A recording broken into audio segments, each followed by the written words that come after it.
Rovers we landed in 2011. It's about the size of a Mini Cooper, weighs about 2,000 pounds.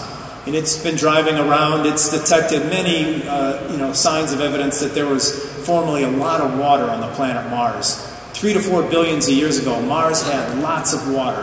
There's deep canyons that are much deeper and longer than the Grand Canyon and formed by water flowing, and all that water is gone. So we're trying to understand what happened to their climate, and maybe that'll help us understand our climate change here on Earth.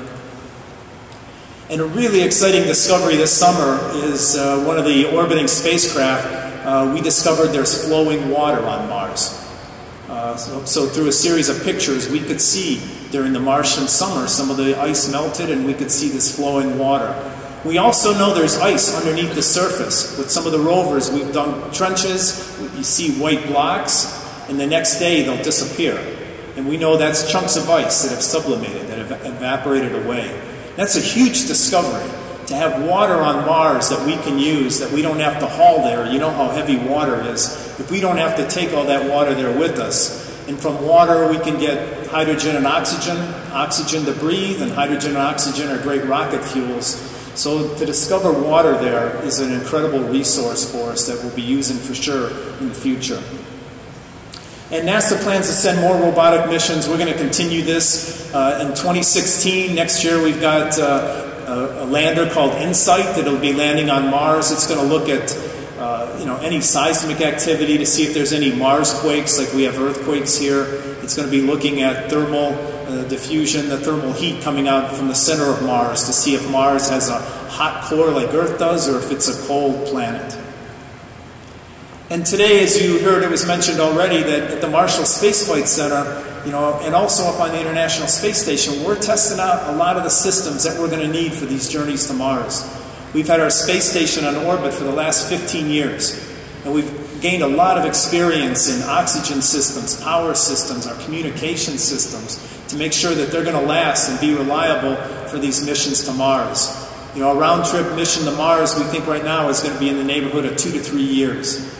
And again, through the space station today, we're doing a lot of research up there, testing out of our equipment so that it'll be ready for our future astronauts. And I'll end with this picture here. This is an artist's drawing, and this is a drawing from maybe 20 years ago of a landing on Mars. And there you see a landing craft, and just to the right of it, you see 2 humans there. And those humans are the first humans to be walking on the planet Mars. And the point I want to share with you, we've already discussed it here, is those astronauts are not old astronauts like me. The astronauts that will be landing in Mars are your kids and your grandkids, and some of our future astronauts right here in the front row.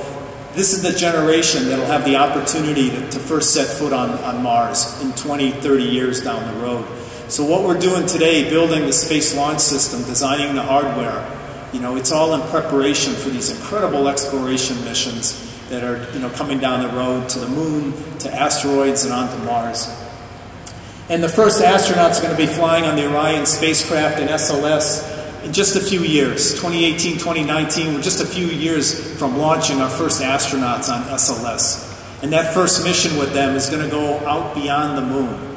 So this new Space Launch System will really open the doors for us. The space shuttle was too heavy. We couldn't leave Earth orbit with that, but with the Space Launch System, we're going to open it up to incredible exploration.